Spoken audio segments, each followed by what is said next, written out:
Fala família, sejam todos bem-vindos ao canal Vitrine Política. Nesse canal você recebe informações diretas, claras e sem rodeios sobre políticas e atualidades. Se você gosta desse tipo de conteúdo, já deixa seu like e se inscreva nesse canal. Isso nos ajuda demais para o nosso crescimento na plataforma e para que essa informação chegue a mais pessoas.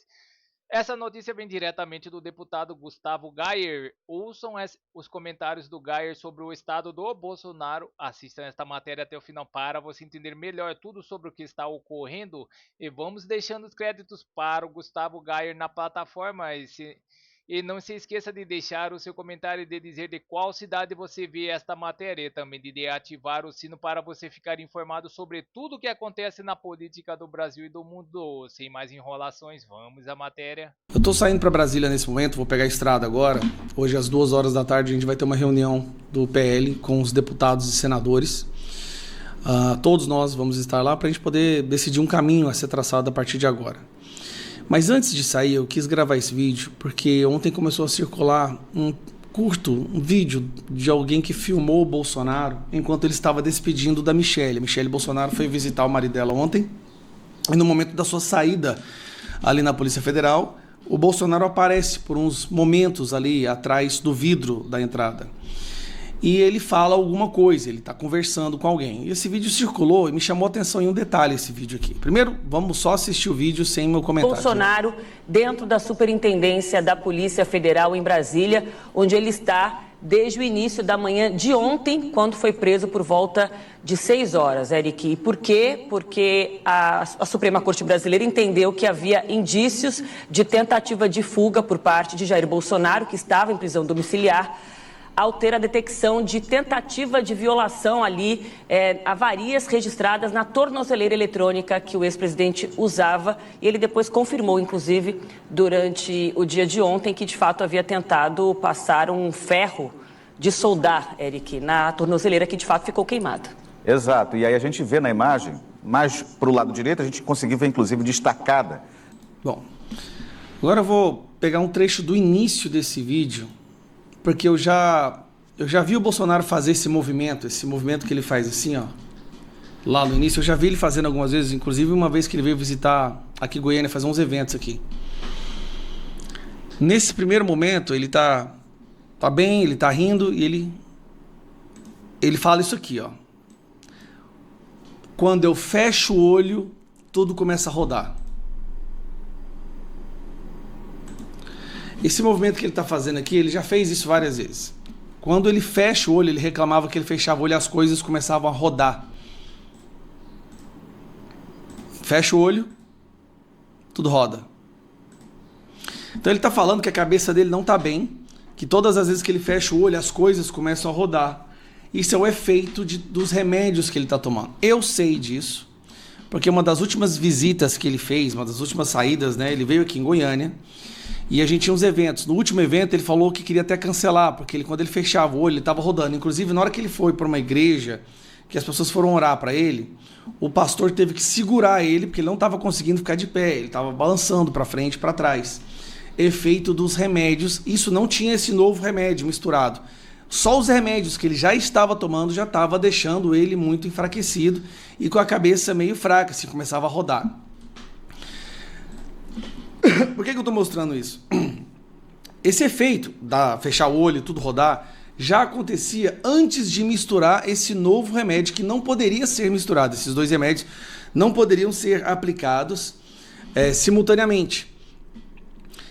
Eu tenho a mais absoluta, inequívoca certeza de que o Bolsonaro sofreu algum efeito colateral desses remédios. Por isso que ele tomou a decisão de pegar uma solda, que é tipo uma caneta assim, só que a ponta esquenta, e retirar, não arrebentar, retirar a parte superior do case da tornozeleira para ver o que tinha lá dentro. Pelo que eu escutei, ele estava escutando vozes vindo da tornozeleira. Ou um barulho, ou cismou que tinha uma escuta ali dentro. Ele não tentou cortar a tornozeleira. Mas não adianta. A desculpa foi perfeita. A decisão da prisão já tinha sido dada. Tá? Eles estão mentindo. A decisão da prisão dele já havia sido dada. Felizmente para o Alexandre de Moraes, houve esse fato da violação depois. Dele tentar abrir a tornozeleira.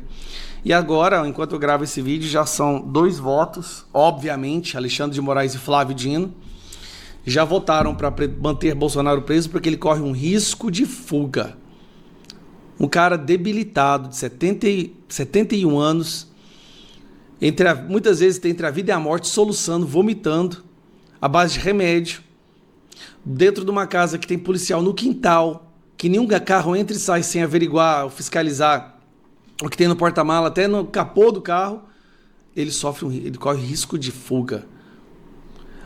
O Alexandre de Moraes transformou a justiça brasileira numa máquina de vingança pessoal. E qualquer um que se atreva a falar contra esse processo de vingança, esse pelotão de fuzilamento, entra também como alvo para esse pelotão. Então, assim, nós vamos agora, 2 horas da tarde, encontrar lá em Brasília, para a gente realmente decidir o que a gente vai fazer. Não vou mentir para vocês, a admiração que nós sentimos pelo Bolsonaro é tão grande, que todos nós ficamos desnorteados. Ver o nosso presidente assim, passando por essa humilhação, sinceramente, eu sei que nós sabemos que o Brasil precisa de uma reação, mas nós estamos todos ainda desnorteados. É um absurdo o que está acontecendo. E vamos para mais notícias no site Conexão Política. Silas Malafaia acusa Moraes de usar prisão de Bolsonaro para desviar foco de caso Banco Master. O pastor afirma que a ação do STF tenta abafar escândalo de 12 bilhões e critica a legalidade do processo que levou à condenação do ex-presidente. O pastor Silas Malafaia afirmou neste sábado que prisão preventiva do ex-presidente Jair Bolsonaro teria sido uma manobra do ministro Alexandre de Moraes do Supremo Tribunal Federal para desviar a atenção das investigações envolvendo o Banco Master. A declaração foi feita em publicação da rede social X, poucas horas após a detenção de Bolsonaro por tentativa de violação da tornozeleira eletrônica. Ele, Moraes, está desviando o foco da roubalheira do Banco Master do corrupto que roubou mais de 12 bilhões, cuja mulher de Alexandre de Moraes e os filhos são advogados. E um monte de gente grande em Brasília envolvida, escreveu Malafaia. O caso citado pelo pastor envolve suspeita de fraude financeira na ordem de 12 bilhões de acordo com investigações da Polícia Federal. O Banco Master teria comercializado carteiras e decretos fictícias com o BRB, que é o Banco de Brasília, gerando prejuízo por meio de títulos sem lastro real. O presidente da instituição, Daniel Vorcaro, foi preso no início da semana. Na mesma publicação, Malafaia também criticou a justificativa da prisão preventiva de Bolsonaro. Segundo ele, a decisão de Moraes teve como base inicial a vigília convocada pelo senador Flávio Bolsonaro. Não há tentativa de danificação da tornozeleira. Quer dizer que o Flávio convoca uma vigília de oração e Bolsonaro é preso? Quer dizer que convocar manifestação pacífica é motivo de prender o outro que não tem nada com isso? Questionou. O pastor ainda questionou a legalidade do processo que resultou na condenação do Bolsonaro de 27 anos e 3 meses de prisão por tentativa de golpe de Estado. Ele classificou a decisão como covarde e citou o artigo 254 do Código do Processo Penal ao criticar a atuação de Moraes como relator. Essa farsa desse inquérito, desse processo que Fux bem denunciou, vou lembrar vocês. Só para vocês saberem a maldade, a covardia e a injustiça de Alexandre de Moraes. Deu uma entrevista para o Globo dizendo que era vítima de um complô para assassiná-lo.